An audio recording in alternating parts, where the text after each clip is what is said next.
Richard Dreyfuss, you are a legend, sir. Well, forgive me for laughing today. I was going to do a video reaction for Oppenheimer, Christopher Nolan's magnum opus, but instead, I saw this flash up before my very eyes. Blaze News, 19 hours ago, Oscar winner Richard Dreyfuss denounces Hollywood's woke diversity agenda. They make me vomit, he says. So without further ado, let's hear what the great man himself has to say. I haven't actually watched this before. It's my first time. So all the reactions you're going to get will be genuinely surprising, hilarious. Tired of the MCU and woke garbage? Watch Jason King on Kung Fu Hot Dog. For films, will be required to meet new inclusion standards. To be eligible for the Academy Awards for Best Picture.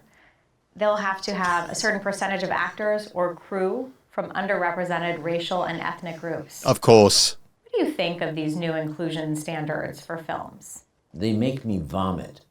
Why? Because this is an art form. It's also a form of commerce, and it makes money, but it's an art.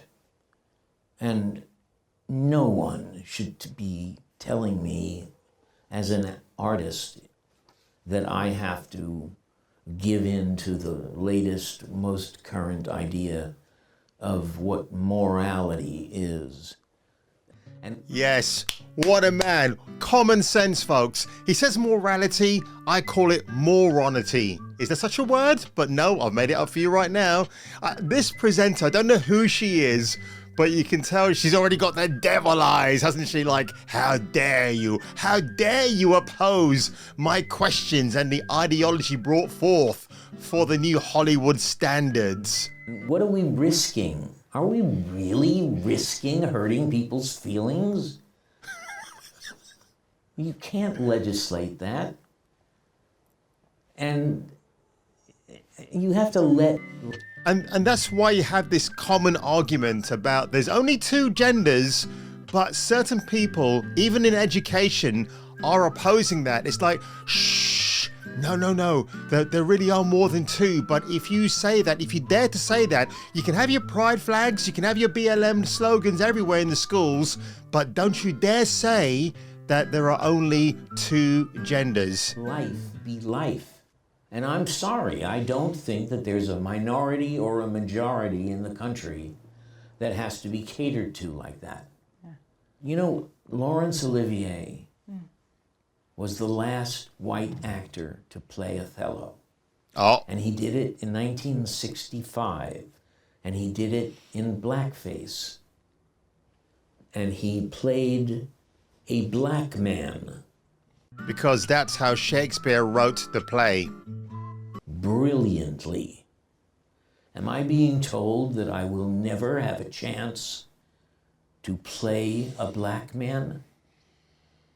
Is someone else being told that if they're not Jewish, they shouldn't play The Merchant of Venice? Mm-hmm. Are we crazy? Do we not know that art is art?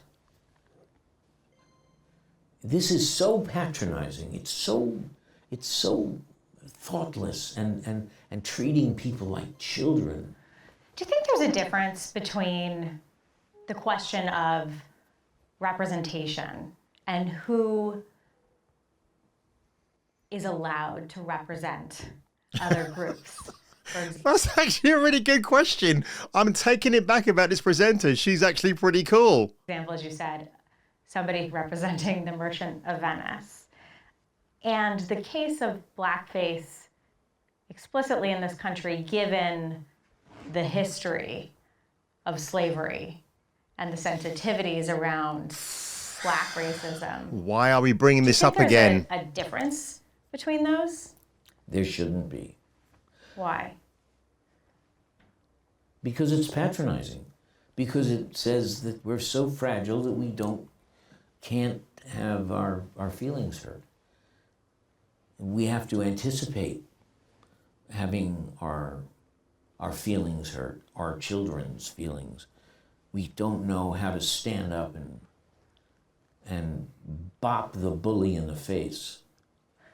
It's why back in the good old days of the 70s, the 80s, and even the 90s, actually, where you'd have stand-up comedians out there just berating, you know, touching taboo subjects that you and I wouldn't talk about unless it's in the locker room somewhere or by a water cooler. You know what I'm talking about?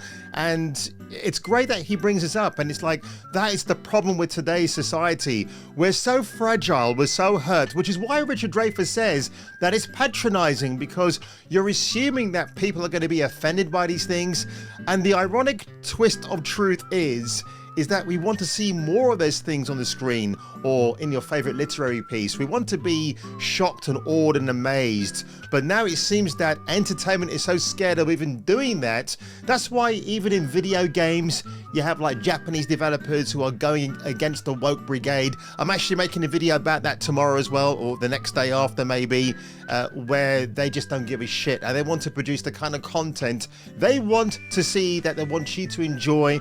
It's like the art of storytelling is becoming very much a lost art now. And what Dreyfuss says here, that at the end of the day, you're an actor, you're an actress, just go out there and act. It's like what Laurence Olivier said to Dustin Hoffman on Marathon Man, when Dustin Hoffman was jogging because he had to be intense and sweaty for a particular interrogation scene. And Olivier said to him, "My dear boy, just act. That's it."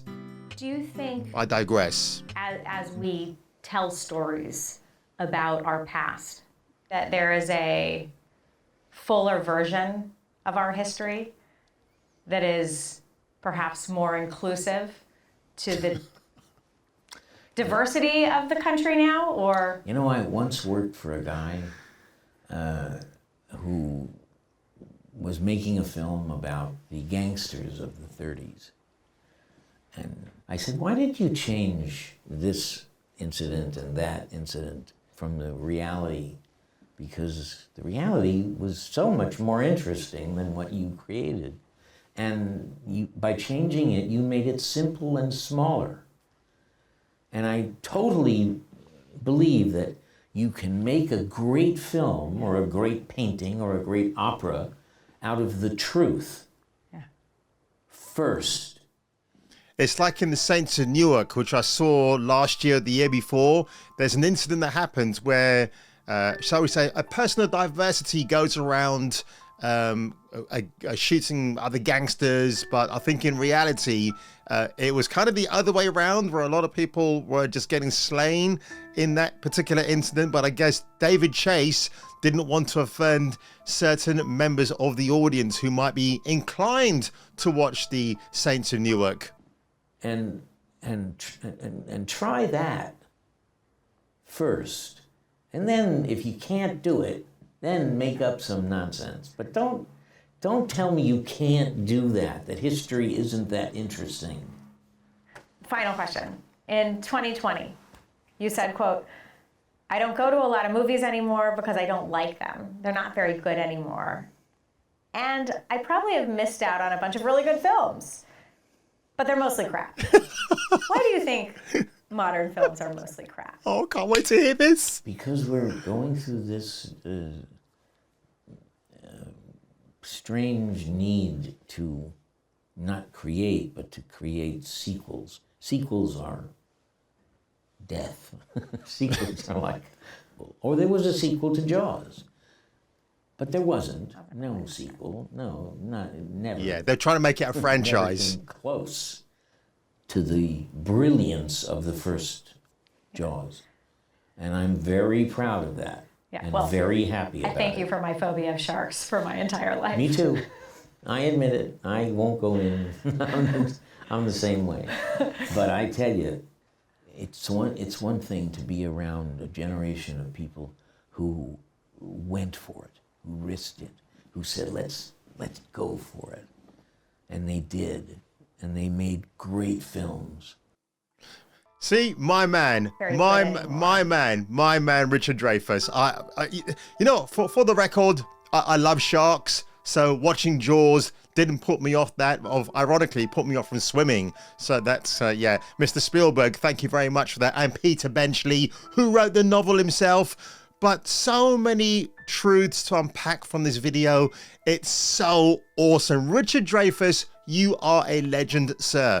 And you know, if you look at the 70s, I'll say the 70s especially, they called it the era of the experimental filmmaker. You had Scorsese, Coppola, Spielberg, George Lucas even. They were all like mates, and they all went to each other's houses to watch the latest film. You can imagine the look on George Lucas's friends when they came around to see Star Wars and they couldn't figure out what it was about. It was experimental. Some things worked, some things didn't, but that's the whole point. And even in the 80s, which kind of took off the what it learned from the 70s, it kind of progressed it more. And in the 90s, we still had great movies, especially indie films. And what do we have now? Just superhero fatigue, or as one of my other favorite content creators referred to it as, narcolepsy, which is absolutely true. And that's kind of why I'm not so passionate about going to the cinema these days unless it's a film. Like I say to my mum, unless it's a film I actually want to watch and give my money for, I'm not going to go and watch it. I'll either wait till it comes out on streaming or I download it illegally. And if I really like it after downloading it illegally, I'll go and buy myself a copy. But, you know, my movie collection is dwindling very slowly. I have to sell stuff. I'm not sure if I want to keep some of the films I bought for the intent purposes of watching them. But now I want to keep legacy films that have an important landmark on movie history. Just to hear Richard Dreyfuss, a Jewish white actor, calling out the woke narrative. And, you know, he didn't use the W word, but you can tell what's going on in his head, that he doesn't like it at all. And I cannot applaud this man any further than I need to. And it's true, sequelitis, we're getting all the sequels. Some sequels are good, some aren't, but hey, that's how it goes, right? So folks, if you enjoyed this video today, make sure you hit the like button below. Make sure you slap that subscribe button for more videos like this. And if I were you, and if you were me, you better come back for the next video.